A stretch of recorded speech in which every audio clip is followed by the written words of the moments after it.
Physics का जो chapter start कर रहे हैं वो है force and law of motion. तो इसके अंदर आपकी जो फर्स्ट टर्म है वो है फोर्स। तो फोर्स क्या होता है? जब आप किसी ऑब्जेक्ट को पुश करते हो और पुल करते हो उसी का आप बोलते हो फोर्स। तो फोर्स क्या है? फोर्स क्या होता है? पुश और पुल ऑन एनी ऑब्जेक्ट। तो द पुश और पुल ऑन एनी ऑब्जेक्ट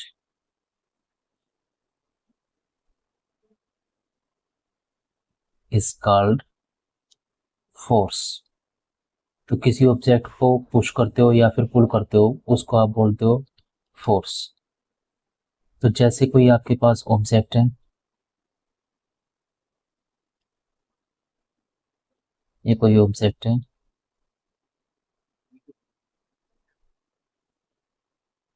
इस ऑब्जेक्ट के ऊपर आप फोर्स लगा रहे हो। जैसे आपने इसको एक रस्सी से बांध दिया और इस ऑब्जेक्ट को आप खींच रहे हो, तो ये क्या होगा? एक टाइप से फोर्स। तो इस ऑब्जेक्ट को पुल कर रहे हो तो ये क्या है? एक फोर्स है। जो फोर्स होता है, फोर्स किसी ऑब्जेक्ट की स्टेट को चेंज करने के लिए आप यूज करते हो। It is used to change the state of any object. State का मतलब होता है अगर वो ऑब्जेक्ट रेस्ट के अंदर है या फिर मोशन के अंदर है। स्टेट मीन्स रेस्ट और मोशन स्टेट। तो जो ऑब्जेक्ट होता है वो दो ही स्टेट के अंदर रह सकता है, या तो रेस्ट के अंदर रहेगा या फिर मोशन के अंदर रहेगा। तो जो फोर्स को आप यूज करते हो किसी ऑब्जेक्ट की स्टेट को चेंज करने के लिए, ऑफ द ऑब्जेक्ट। जैसे आपके पास एक ऑब्जेक्ट है, सेमी ऑब्जेक्ट ले लिया आपने, ये ग्राउंड। अगर ये ऑब्जेक्ट इनिशियली रेस्ट पर है, अगर ये रेस्ट पर है, इनिशियली एट रेस्ट, तो इस ऑब्जेक्ट के ऊपर आप फोर्स लगाओगे। सपोज करो इस डायरेक्शन में आपने फोर्स लगा दिया, तो ये इसकी स्टेट चेंज हो जाएगी। ठीक है। अगर ये ऑब्जेक्ट मोशन के अंदर होता है तो मोशन के अंदर है तो इस ऑब्जेक्ट के अपोजिट डायरेक्शन के अंदर आप फोर्स लगा सकते हो। सेकंड, जो आप फोर्स यूज करते हो ऑब्जेक्ट की मोशन की जो डायरेक्शन है उसको चेंज करने के लिए यूज करते हो। तो it is used to change the direction of motion, direction of motion of the object. Object जिस डायरेक्शन के अंदर मूव कर रहा है, अगर उसकी डायरेक्शन को चेंज करना है तो उसके लिए भी आप फोर्स को यूज कर सकते हो। जैसे अगर कोई ऑब्जेक्ट है वो इस डायरेक्शन के अंदर मूव कर रहा है, राइट साइड जा रहा है, अगर इसकी डायरेक्शन को आपको चेंज करना है, ये अप साइड मूव करे या फिर डाउन साइड मूव करे, अगर इसको अप साइड मूव कराना है तो आपको फोर्स अपवर्ड डायरेक्शन के अंदर लगाना पड़ेगा। तो फोर्स अपवर्ड डायरेक्शन के अंदर लगेगा। अगर इस ऑब्जेक्ट को डाउनवर्ड डायरेक्शन के अंदर मूव कराना है, ये है डायरेक्शन ऑफ मोशन, ये इसकी है direction of motion.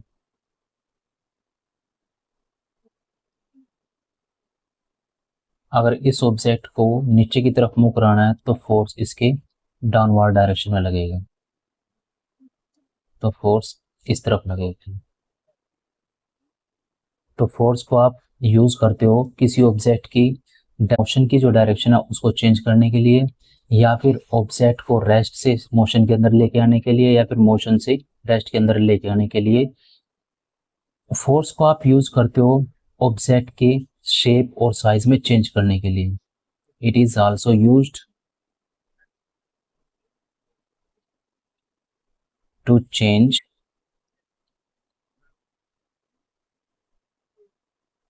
The shape और size of the object.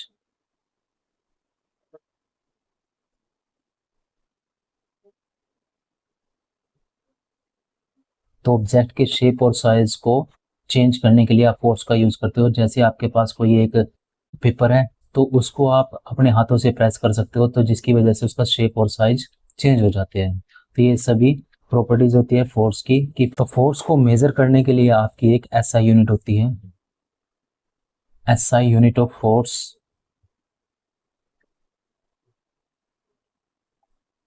Force की जो एसआई यूनिट होती है ये होती है न्यूटन। न्यूटन एक साइंटिस्ट का नाम है, तो उसके नाम पर इसकी यूनिट रखी हुई है। जो न्यूटन है इसको आप कैपिटल एन से रिप्रेजेंट करते हैं। इसकी जो सीजीएस यूनिट होती है फोर्स की ये होती है डाइन, DYN, डाइन। तो इन दो यूनिट के अंदर आप फोर्स को मेजर करते हो। ऐसा यूनिट न्यूटन और सीजीएस। सीजीएस का मतलब होता है C stands for centimetre, C का मतलब होता है यहाँ पर सेंटीमीटर, G होता है ग्राम और S होता है सेकंड। तो सीजीएस की फुल फॉर्म ये होती है। नेक्स्ट आते हैं लॉ ऑफ मोशन। तो लॉ ऑफ मोशन यानी मोशन से रिलेटेड जो आपके लॉ होते हैं, तो इस चैप्टर के अंदर आपके 3 लॉ होते हैं। First law of motion, second law of motion and third law of motion. First है फर्स्ट लॉ ऑफ मोशन।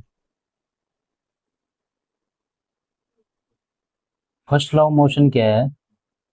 अगर कोई ऑब्जेक्ट रेस्ट के अंदर है तो रेस्ट के अंदर ही रहेगा, मोशन के अंदर है तो मोशन के अंदर रहेगा। कब तक रहेगा? जब तक आप उसके ऊपर कोई भी एक्सटर्नल फोर्स अप्लाई नहीं करते। यानी कि कोई ऑब्जेक्ट अगर रेस्ट के अंदर है, सपोज करो आपके पास ये ऑब्जेक्ट है, ये है एट रेस्ट। ये ऑब्जेक्ट रेस्ट के अंदर ही रहेगा। कब तक रहेगा? जब तक आप इसके ऊपर फोर्स अप्लाई नहीं करते। अगर कोई ऑब्जेक्ट है, ये मोशन के अंदर है, तो मोशन में रहेगा। कब तक? जब तक इसके ऊपर कोई भी एक्सटर्नल फोर्स अप्लाई नहीं होता। तो फर्स्ट लॉ ऑफ मोशन ये कहता है कि अगर कोई ऑब्जेक्ट जिस भी स्टेट के अंदर है, वो रेस्ट की स्टेट हो सकती है या फिर मोशन की स्टेट हो सकती है, जिस भी स्टेट के अंदर होगा उसी स्टेट के अंदर रहेगा। कब तक रहेगा? जब तक आप उसके ऊपर कोई भी एक्सटर्नल फोर्स अप्लाई नहीं करते। तो according to first law of motion it states that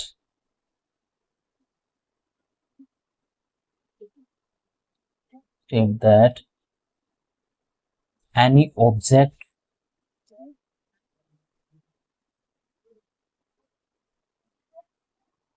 remains in the state of rest or motion until unless कोई ऑब्जेक्ट रेस्ट की स्टेट में रहेगा या फिर मोशन की स्टेट में रहेगा। कब तक रहेगा? until unless an external force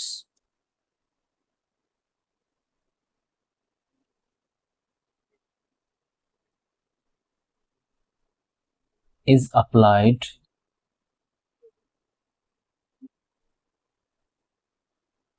on that object। जब तक आप उस ऑब्जेक्ट के ऊपर कोई भी एक्सटर्नल फोर्स अप्लाई नहीं करते, तब तक वो ऑब्जेक्ट उसी स्टेट के अंदर रहेगा, या वो रेस्ट के अंदर रहे या फिर मोशन के अंदर रहे। तो जैसे आपके पास ये ऑब्जेक्ट थे, इन ऑब्जेक्ट पर अगर आप फोर्स लगाते हो,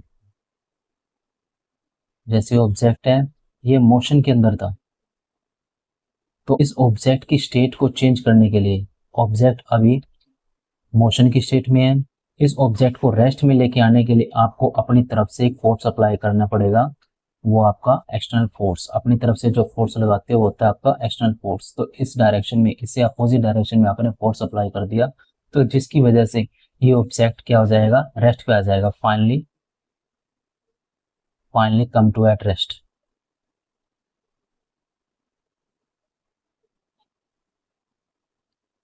तो ये क्या होगा, रेस्ट के अंदर आ जाएगा, क्योंकि आपने इसके अपोजिट डायरेक्शन में फोर्स अप्लाई कर दिया। तो फर्स्ट लॉ ऑफ मोशन के अकॉर्डिंग क्या होता है, अगर कोई ऑब्जेक्ट रेस्ट के अंदर है वो रेस्ट के अंदर ही रहेगा, मोशन के अंदर है तो मोशन के अंदर रहेगा। कब तक रहेगा, जब तक आप उसके ऊपर कोई भी एक्सटर्नल फोर्स अप्लाई नहीं करते। जो फर्स्ट लॉ ऑफ मोशन है इसी को आप बोलते हो लॉ ऑफ इनर्शिया। तो it is also called law of inertia.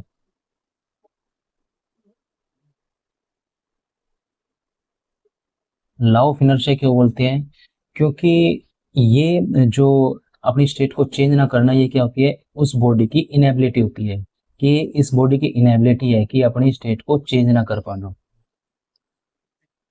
तो इनर्शिया क्या है, इट इज द, जो आप इसको इस तरह से भी डिफाइन कर सकते हो, it is the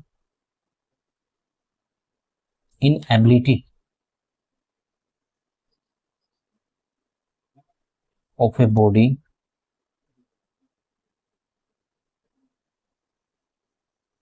two change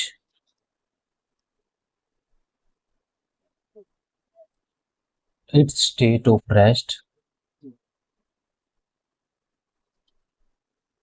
और मोशन। कि एक बॉडी की इनएबिलिटी होती है कि वो अपनी स्टेट को चेंज नहीं कर सकती, यानी ये रेस्ट की स्टेट में है तो रेस्ट में रहेगा, मोशन की स्टेट में है तो मोशन के अंदर ही रहेगा। तो ये क्या होती है, इनएबिलिटी होती है, इसी इनएबिलिटी को ही बोलते हो आप इनर्शिया। जो फोर्स होता है इस चैप्टर के अंदर आपको दो पार्ट में मिलेगा, यानी फोर्स आपके दो टाइप के होते हैं यहाँ पर, types of force.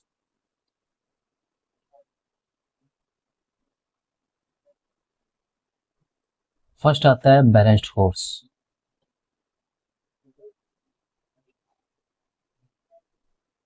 Balanced force, तो बैलेंस्ड फोर्स कौन सा फोर्स है, जब किसी ऑब्जेक्ट के दोनों तरफ जो फोर्स लग रहा है वो इक्वल हो, तो उसको आप बोलोगे बैलेंस्ड फोर्स। तो when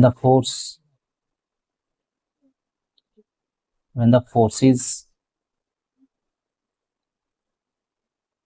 acting on the object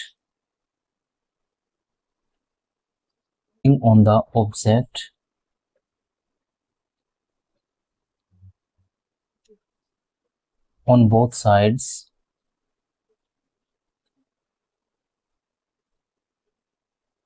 are equal।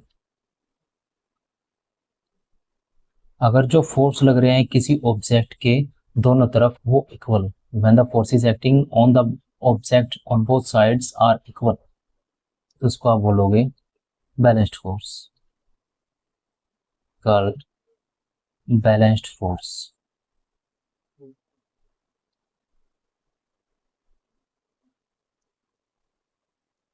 जो फोर्स की एसआई यूनिट होती है वो होती है न्यूटन। तो जैसे सेमी ऑब्जेक्ट ले लिया आपने, तो इसके लेफ्ट साइड में और राइट साइड में दोनों तरफ आप अगर आपके जो भी फोर्स लग रहे हैं वो इक्वल, जैसे F1 और F2 अगर इक्वल होते हैं तो उसको आप बोलोगे बैलेंस्ड फोर्स। तो इन दिस केस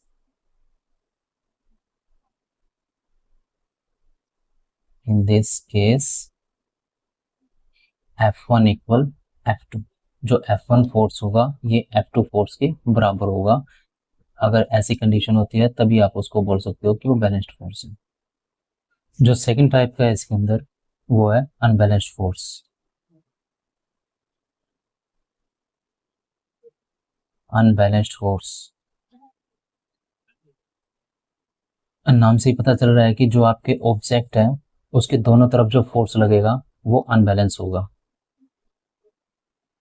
अनबैलेंस मतलब अनइक्वल फोर्स होगी। अगर इस तरफ F1 फोर्स है और इस तरफ F2 फोर्स है, तो जो दोनों तरफ फोर्स लग रहे हैं वो क्या है, अनइक्वल है। तो अनबैलेंस्ड फोर्स क्या होगा, when the forces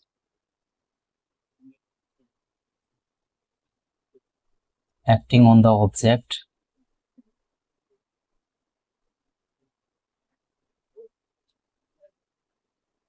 on both sides are unequal। अगर किसी ऑब्जेक्ट के दोनों तरफ जो आपके फोर्स लग रहे हैं वो अनइक्वल हो तो उसको, उस फोर्स को आप बोलोगे unbalanced force, called unbalanced force.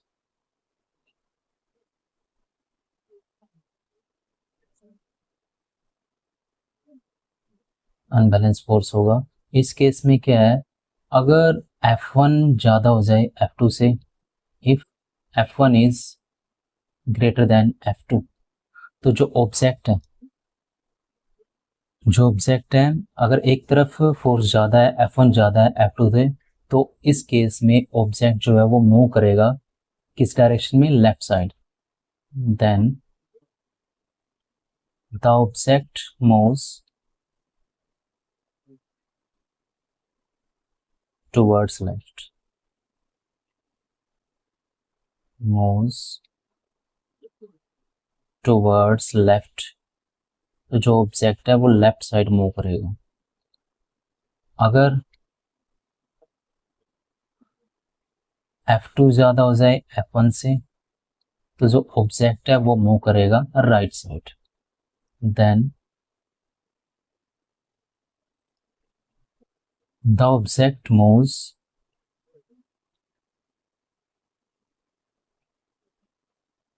Towards right,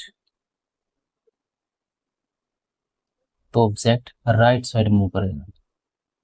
अगर दोनों फोर्स बराबर हो जाए, अगर दोनों फोर्स बराबर होंगे तो पीछे वाली कंडीशन जो है, यहाँ पर जो ये कंडीशन थी कि F1 और F2 इक्वल होंगे, तो इस केस में ऑब्जेक्ट मूव नहीं करता। इस केस में ऑब्जेक्ट डज नॉट मूव। तो इस केस में ऑब्जेक्ट मूव नहीं करेगा, वो एक ही पोजीशन के अंदर रहेगा। तो जिस पोजीशन के अंदर ऑब्जेक्ट है उसी पोजीशन के अंदर रहेगा इस केस के अंदर। लेकिन इस केस के अंदर अगर एक तरफ भी फोर्स ज्यादा हो जाए, अगर F1 ज्यादा हो जाए F2 से, तो ऑब्जेक्ट उसी तरफ मूव कर जाएगा।